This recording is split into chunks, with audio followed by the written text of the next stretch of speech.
আমি তো কোনোদিন এই হিসাব করে দেখিনি যে আপনি দিন মজুরি কাজ করে আমাকে লেখাপড়া করাইছেন। আমি আপনার কাছে যে ভুল করছি বাবা, আমি ক্ষমা চাইতেছি, আমাকে ক্ষমার দৃষ্টিতে দেখবে। যাক, অনেক বাবা মা বলে যে ছেলে নিয়ে নাকি তাদের ঋণ শোধ করতে পারে না। দেখি আমি আজকে বাবাকে বলবো, এই যে আমি চাকরি করে 2-3 বছরে যে উপার্জন করেছি, আমার বাবা মা ঋণ শোধ হয়ে যাবে। দেখি, মানুষ বলে যে ঋণ শোধ করা যায় না। এই এতদিন যাবত আমার ছেলেকে লেখাপড়া শিখায় অনেক কিছু পয়সা করে খরচ করে এত কষ্ট করে ছেলেটাকে আমি চাকরি দিলাম। ছেলেটা বিদেশ গেল, যাই সেখান থেকে আসলো, আসে এবার দেশে আসে চাকরি করতেছে। ওই যে বিয়ে করলো, বিয়ে করে আজ পর্যন্ত বাপের কোনো খবর নাই না। বাপ কিভাবে আছে, খালো কি না খালো, কি কষ্টে আছে, আজ আমি কি কষ্টে দিন কাটাচ্ছি, আজ পর্যন্ত ছেলেটা আমার দিকে একটু তাকে দেখলো না বাবা। দেখি ছেলের ধর্মে কি কুলায়, কোনোদিন আমার দিকে তাকে দেখে কি না দেখে বাবা। আসসালামু আলাইকুম বাবা। ওয়ালাইকুম সালাম। বাবা, এতদিন পর কি এই বুড়া বাপের কথা তোমার মনে পড়লো? এতদিন কোথায় ছিলি বাবা? একদিনে তো আমার খবর নিলে না, এতদিন পর কেমনে মনে পড়লো বাবা? বাবা, আমি চাকরিতে খুব ব্যস্ত ছিলাম, কোনো সময় পাওয়া যায় না। তো ওই যে আপনারা বলেন, মানুষজন বলে বাবা মা ঋণ নাকি কোনোদিন শোধ করা যায় না। তো বাবা, আপনি আমাকে জন্মের পরের থেকে যে লেখাপড়া করাইছেন, আমাকে যে শিক্ষা দিয়েছেন, শিক্ষার অনুযায়ী যে আমি চাকরি পেয়েছি, তো আমি হিসাব করে দেখছি আপনি যা খরচা করেছেন তার চেয়ে অনেক টাকা আমি উপার্জন করেছি বাবা। এই যে আপনাদের ঋণ শোধ করার জন্য আমি টাকার বান্ডিল নিয়ে এসেছি। এই নাও। সবাই বলে যে বাবা মার ঋণ কোনোদিন শোধ করা যায় না, তো আপনি যা খরচ করেছেন এখানে তার ডবল আছে। আমি আপনার ঋণ শোধ করার জন্য আসছি বাবা। বাবা, তুই কি এই টাকা দিয়ে সবকিছু ঋণ শোধ করতে পারবি? কি বলেন বাবা, আপনারা বলছিলেন যে আমার 1 ক্লাস লেখাপড়ার খরচ জোগাতে আপনার 1 বছর সময় লাগে, আর আমি আপনার ঋণ শোধ করার জন্য মাত্র 3 বছর লাগছে। আপনি ডবল টাকা উপার্জন আমি করেছি, তাহলে আপনার ঋণ শোধ হলো না? এই যে আপনি যা খরচ করেছেন তার ডবল দিলাম, তার মানে ঋণ শোধ। ঋণ টাকা দিয়ে সবকিছু শোধ হয় বাবা? তুই কি পারবি? আবার সেই জীবনের সেই দিনমজুর কাজ করে তোমাকে লেখাপড়া করেছি, তোমাকে আমার গায়ের রক্ত বিক্রি করে লেখাপড়া করাইছি, আমার ঘর ভিটা বাটি সম্পূর্ণ বিক্রি করে তোমাকে লেখাপড়া করেছি। তুই কি পারবি বাবা সেগুলো আমাকে ফেরত দিতে? পারবি না। যখন তুমি লেখাপড়া করছো, যখন হাই স্কুলে লেখাপড়া করছো, সবাই সাইকেলে চড়ে স্কুলে যায়, তুমি আমার কাছে ওই সাইকেল নেওয়ার জন্য বায়না ধরলে। আমি কোথা থেকে রোজগার করে আনি তোমার সাইকেল কিনে দিয়েছি, সে কথা কি তোমার মনে পড়ে?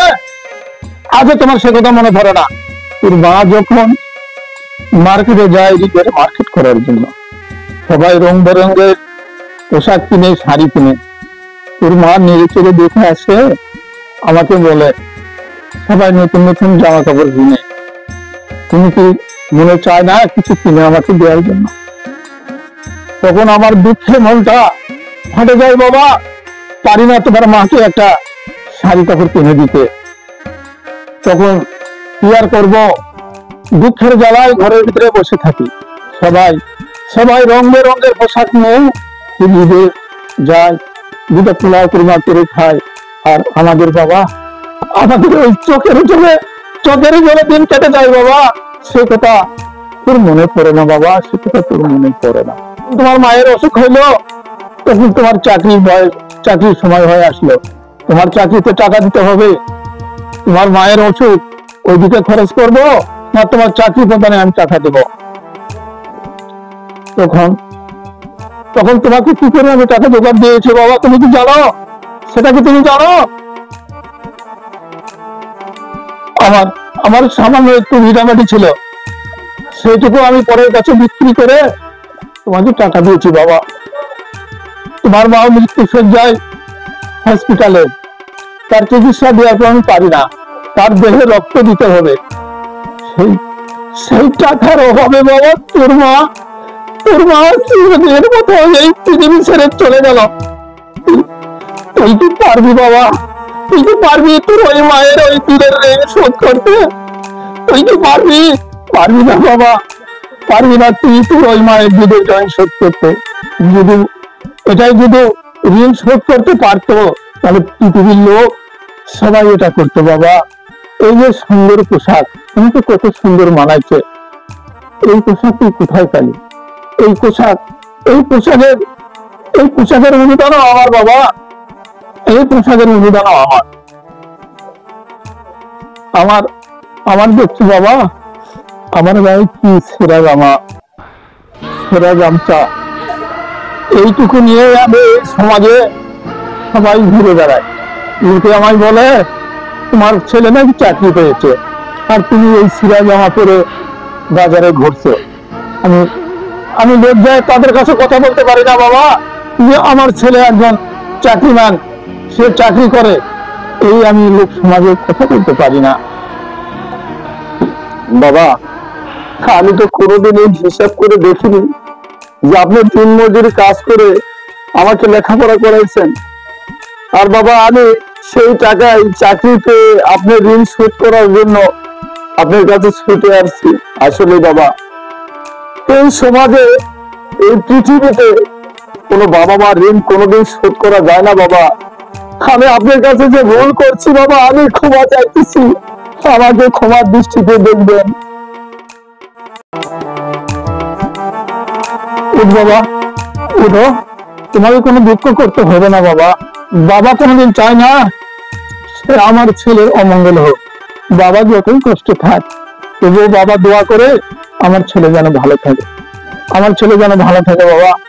তুমি যত কষ্ট, আজ যে আমার পথে তুমি ঘুরে আসছি বাবা, এটাই আমার গর্ব বাবা। আর কোনোদিন করবো না বাবা, আমি কোনোদিন আর শুরু করবো না। আর তোমার টাকাটা তুমি রাখো বাবা, এই টাকার প্রতি আমার কোনো লোভ নাই। ঠিক আছে বাবারা, বাবার মনে সবচেয়ে বড়, তুই যে আমার বুকে ফিরে আসছিস বাবা, এটাই আমার গর্ব বাবা। চলো ঘরে চলো, দুটা পান্তা ভাত খেয়ে নাও।